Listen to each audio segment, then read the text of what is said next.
นี่แหละคันนี่แหละสร้างที่ว่าค่อยสิซื้อร้านค่อยเจ้ามาเบิ่งรถให้นะเซ็กให้นี่เด้อว่ามันเป็นจังไดเป็นตาเอาบ่สบายดีสบายดีโอ้แม่นได้มาเบิ่งรถแม่นโอเคใช่ดีไอ้รถคันนี้เอาเบิ่งตามสบายเลยรถนี่เคยเกิดอุบัติเหตุว่ะคือว่ามีห้อยจอดละ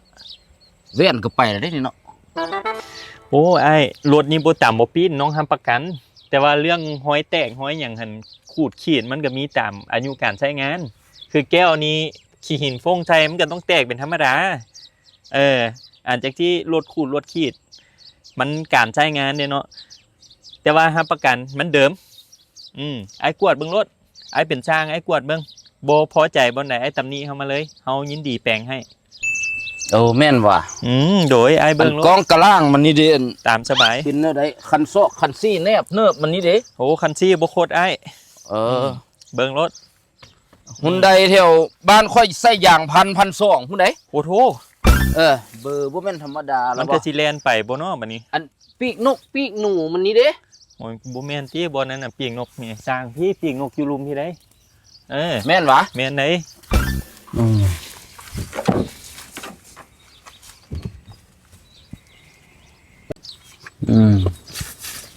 เบิ่งดีๆเด้อโดยดึงลงดึงเบิ่งเห็นบ่เดิมรถคันนี้น่ะเดิมดอกฟืนดอกไฟได้ว่าเพดานคือว่าลายแท้โอ้อันบ่อนนั่นเขาเอิ้นอัน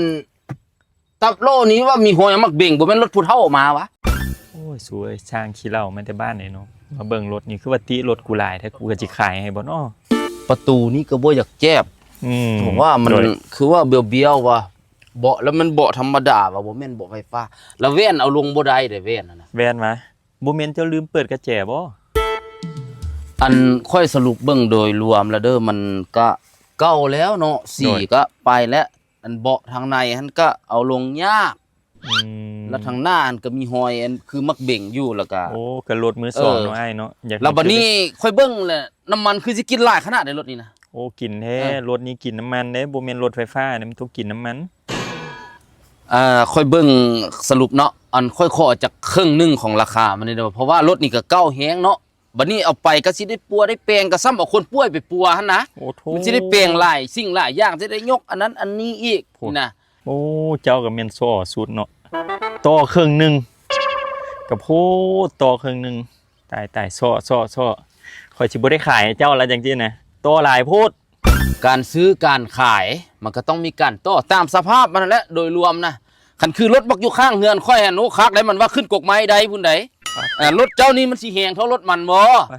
อันเรื่องรถนะไอ้โตกับตัวสุมมาพาควรเด้ให้เฮามีกำไรเด้รถนะบัดนี้เว้าจักอีหยังเว้าหม่นพิลึกรถอีหยังปีนต้นไม้ได้เกิดมาเฮายังบ่เคยเห็น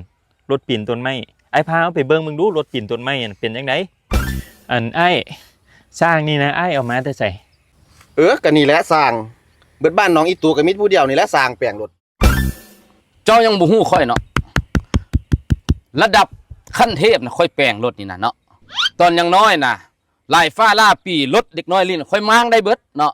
และเบิดบ้านเบิดเมืองที่พวนะเขาเอิ้นแต่ค่อยไปแปลงเนาะรถอยู่ใส่ค่อยไปแปลงค่อยเบื้องบ้านเดียวนะอะไรเดี๋ยวบุรีค่อยสร้างท้ายอ้อค่อยเอาตัวไม้ใส่รถแล้วได้เข้าใจบ่เจ้าจะมาดูถูกค่อยระดับปรมาจารย์น่ะเรื่องรถน่ะโอ้สมเชยไอ้สมเชยเก่งหลายบัดนี้เขาสิถามเจ้าเด้อคันว่าเจ้าเป็นช่างไงแท้เจ้าฮู้บ่ว่ารถหุ่นใดผลิตอยู่ประเทศใดเอ้าโอ้แบบนี้เจ้ากล้าถามข่อยเนาะผู้ใดก็ฮู้เบิดบ้านเบิดเมืองว่ารถหุ่นใดผลิตอยู่กัมพูชาน่ะกูคิดถือก็คิดผิดเนาะเอาสร้างมาเบิ่งรถนี่เนาะเก่งหลายไอ้สุดยอดฮู้ว่ารถนี้ผลิตอยู่กัมพูชาสุดยอดเลยเฮาเป็นลูกศิษย์นำได้บ่เฮาอยากเป็นลูกศิษย์เจ้าได้นี่โอ้บ่ไอ้บ่ฮับไผแล้วไอ้อิ่มโตแล้วมีแต่ว่าเอาราคาที่ไอ้เว้าไปหั่นแหละเอาราคานั้นเลยรถคันนี้คือสิบ่เหมาะกับไอ้ดอกน้องขายให้บ่ได้น้องจะไว้ขี่เองซะไอ้ไปซอกคันใหม่รถเด้อบ่ได้ก็สิบ่ได้แล้วค่อยก็เบิ่งหลายคันเนาะค่อยกับอาจารย์ผู้นึงเรื่องรถนะค่อยถามเจ้าได้ดูมื้อนี้เจ้าไปเบิ่งจักคันละรถนะคันนี้ว่ะคันนี้เป็นคันที่9ละบางยานี่ไปเบิ่งคันที่8แล่นออกห้านเกือบบ่ทันไปซอเขาจังซี่แหละอันมื้อหน้านะคันถ้าว่าเจ้ายังเลือกบ่ได้เนาะเจ้าอยากเปลี่ยนใจไปซื้อกับเฮาก็เข้าไปหาเฮาได้ห้านเฮาละแม่นซื้อห้านต้นโมบิสเด้ออยู่ แถววงเวียนดอนนูนไปฮอดเนาะคันสมมุติเจ้าลูกแต่ดงโดกไป เจ้าไปฮอดวงเวียนดอนนูนแล้วเจ้าเลี้ยวขวาไปทางปากสันสังเกตเบิ่งออกแต่วงเวียนประมาณ200เมตรแล้วมันจะมีไซสว่างโฮม12แล้วขี่เข้าห้อมไปอีกประมาณ200เมตรห้านเฮามีทั้งขายรถมือสองบางเทื่อซ่อมแปลงแล้วก็ขายอะไรจะเน้นเป็นอะไรของแท้มอนี่เฮาก็มีแผนกำลังเซาห้านเนาะติดกับถนนไก่ซอนนั่นแหละถ้ามาแต่ดงโดกแล้วเป็นกายขัวรถไฟมาหน่อยนึงอยู่ก้ามขวามือเลยถ้ามาบ่ฮอดจอดบ่ถึงก็โทรหาเบอร์นี้เด้อ92897889ทั้งเบอร์โทรและ WhatsApp โอ้โอเคเดี๋ยวมื้อหน้าเข้าไปหาเดี๋ยวเป็นจังใดทีแซดหาเด้อไปเมื่อ ไปคือสิบ่ได้ดอกมื้อนี้นะไปเบิ่งคันที่10พุ่น โอ้เศร้าเมื่อ โอ้ตาย พี่บ่ได้ดอกมื้อนี่นะ สร้างแต่ตายก็ห้าว่ามาเบิ่งรถเสียเวลาเว้ยเมื่อปีนี้ก็หาบ่ได้หรอกรถนี่นะหนี